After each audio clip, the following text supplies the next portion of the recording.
NASCAR practically handed every team in the garage the blueprint. The telemetry is open. The footwell camera footage is available. The technique has been analyzed by Dale Earnhardt Jr. in front of millions of listeners. Every crew chief, every engineer, and every driver knows exactly what Shane Van Gisbergen is doing behind the wheel. And yet, nobody can copy it. Denny Hamlin admits that after more than 2 decades of driving, changing his habits now is nearly impossible. Kyle Larson, one of the most naturally talented drivers in NASCAR, says there is virtually no chance he'll ever master it. So the question is simple. If everyone knows the secret, why is Shane Van Gisbergen still the only one benefiting from it? What NASCAR accidentally created with the next-gen car may be one of the biggest technical advantages the sport has seen in years. Before we break it down, if you enjoy honest NASCAR analysis without the hype, subscribe, drop a comment, and hit that like button. This is where the real conversations happen. To understand Shane's advantage, you first need to understand how the next-gen car works. The car uses a 5-speed sequential gearbox. In simple terms, you click up through the gears and click down through them. The transmission does most of the work. Unlike older race cars, drivers don't need the clutch pedal to shift. In fact, for most NASCAR drivers, the clutch only serves 2 purposes: leaving pit road and launching at the start of the race. After that, it's basically a footrest. Every Top Cup driver operates the same way. Denny Hamlin, Kyle Larson, William Byron, Christopher Bell, left foot on the brake, right foot on the throttle, clutch pedal untouched. Clean, efficient, modern. That's been the NASCAR standard ever since the next-gen car arrived in 2022. Then everything changed. When Shane Van Gisbergen showed up for the Chicago Street Race in 2023, most fans expected him to be competitive. Nobody expected what happened next. On a rain-soaked street circuit, making his NASCAR debut, SVG shocked the entire sport and drove straight to victory. But the win wasn't the most shocking part. The real surprise appeared when television cameras zoomed into the footwell of his car. Suddenly, everyone watching saw something they hadn't seen in years. While every NASCAR driver was using a simple 2-pedal technique, Shane was dancing across all 3 pedals. His right foot rolled off the throttle and blipped the gas. His left foot worked the clutch. The brake pedal was being applied at the same time. It was a full heel-and-toe downshift sequence.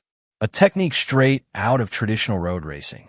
A technique being used in a car that technically didn't even require it. The entire NASCAR garage was stunned.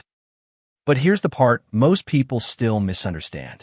Shane wasn't using the clutch to make his gear changes smoother. That wasn't the real purpose. He was using it for something far more important. Something that had been drilled into H. But here's where Shane Van Gisbergen's advantage becomes truly frightening. The benefit doesn't show up in qualifying. It doesn't appear on a single lap. It reveals itself 30 laps into a race when everyone else's tires are falling apart. Trackhouse rookie Connor Zilisch, arguably SVG's biggest threat on road courses, explained it perfectly. You never see him abusing the tires.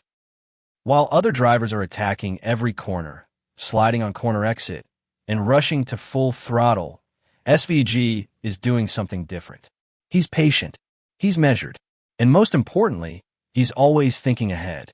Sometimes he'll leave speed on the table in the moment, only to gain twice as much later in the run. That's why competitors often feel like he's playing with them. Not because he's trying to, because while they're burning through their equipment, he's quietly preserving his. Then, when the fuel load drops and the tires begin to fade, he suddenly finds another gear. The gap opens. The race is over. That's the real weapon. Not raw speed. Not qualifying pace. Tire preservation that transforms into a devastating pace advantage when everyone else's rear tires are already cooked. And the most terrifying part for the rest of the garage? They know exactly what he's doing. They just can't do it themselves. Kyle Larson was asked about SVG's technique at Sonoma. His answer was brutally honest. You can't teach an old dog new tricks. Larson admitted there is virtually zero chance he'll ever learn the technique well enough for it to outperform the left foot braking style he spent his entire career mastering. Think about that for a second. One of the most naturally gifted race car drivers in America openly admitted that he cannot replicate what SVG is doing. Denny Hamlin's situation is similar. Ironically, Hamlin actually learned heel and toe braking earlier in his career. For a brief moment, the number 97 car jumped all the way up to second place, even ahead of Denny Hamlin. Suddenly, a top finish wasn't just possible, it looked real. And Hamlin but Martinsville doesn't forgive strategy young for American long. drivers Tire wear caught up fast. Cars on fresher rubber began rolling through. That's and what then makes this chaos story hit. A debris caution completely reset the race. Is available. Chase Elliott pitted under caution and gained a massive advantage, flipping the entire front of the field.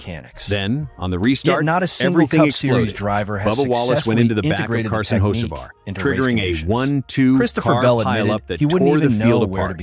Wallace's race was over instantly, and the championship picture shifted in seconds. Van Gisbergen restarted ninth with fresh tires, but this is where the problem showed up. Restarts. Every time the field went green, he couldn't get the launch right. He got boxed out, lost positions, and couldn't recover them. One or two spots gone, every single restart. And in Martinsville, that's all it takes. He said it himself, I just wasn't good enough on the restarts. I'd lose one or two spots and couldn't get them back. By the end, he fought back just enough to pass. That tells you everything.